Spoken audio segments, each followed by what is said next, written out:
Home again, jiggity jig.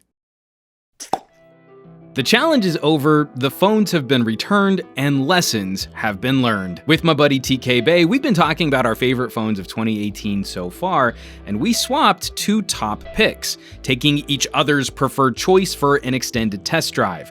LG G7 versus P20 Pro. We've each produced hours of videos and podcasts talking about the challenge, so I'm not gonna try and repeat all of that commentary here. The last bit of this experiment is the return. I gave TK my G7, instantly missed the audio performance and video controls, but got to play with an incredible photography specialist device. Just as I was really getting used to the P20, I traded back to the G7. I think we all suffer a penchant for the familiar, so a test like this can be really difficult to maintain any kind of objectivity. But I was really surprised by how relieved I was to be back on the G7. I'm no stranger to Huawei. More, I'd consider myself a pretty big fan of the brand overall. But recent changes to some of my favorite Huawei features somewhat soured the experience in this short time frame. That I had to spend extra time in my challenge window relearning things that I liked better on previous Huawei phones. LG's launch for this phone was almost inexcusably messy, but I don't think they got enough credit for making one of the best consumer all-rounders of the year. The most flexible camera, a great high-resolution, super bright display, and of course, the objective best audio on any smartphone I've ever had the pleasure of using. A true differentiator I wish more tech reviewers were properly equipped to comment on. Of course, the first week back, the old familiar LG gripes are worth reiterating.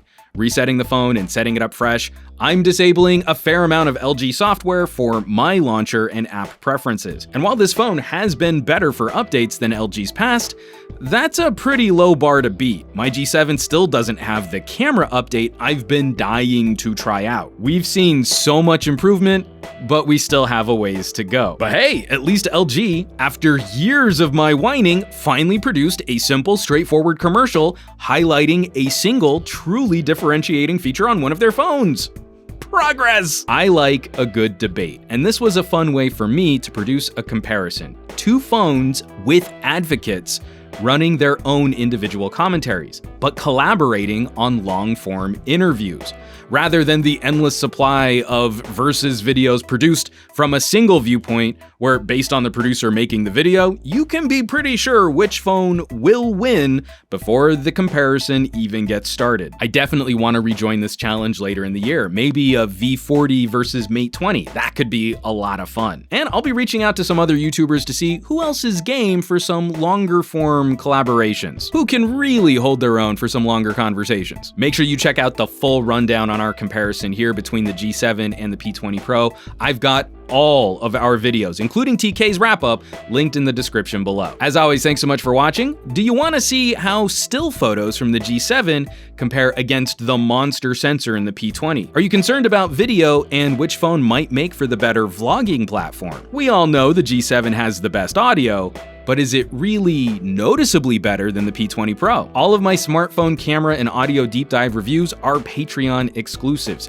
Patreon.com/SomeGadgetGuy. It's the most direct way to support production on this channel, and it's becoming a really fun little community filled with like-minded tech geeks who really get into these kinds of conversations. So I hope you'll check it out. I hope you give us a try. You know where you can find me around the rest of the internet at SomeGadgetGuy on the Twitters, the Instagrams, and the Facebooks, and I will catch you on the next review.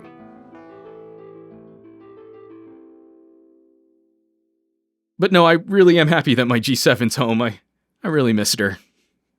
Welcome home.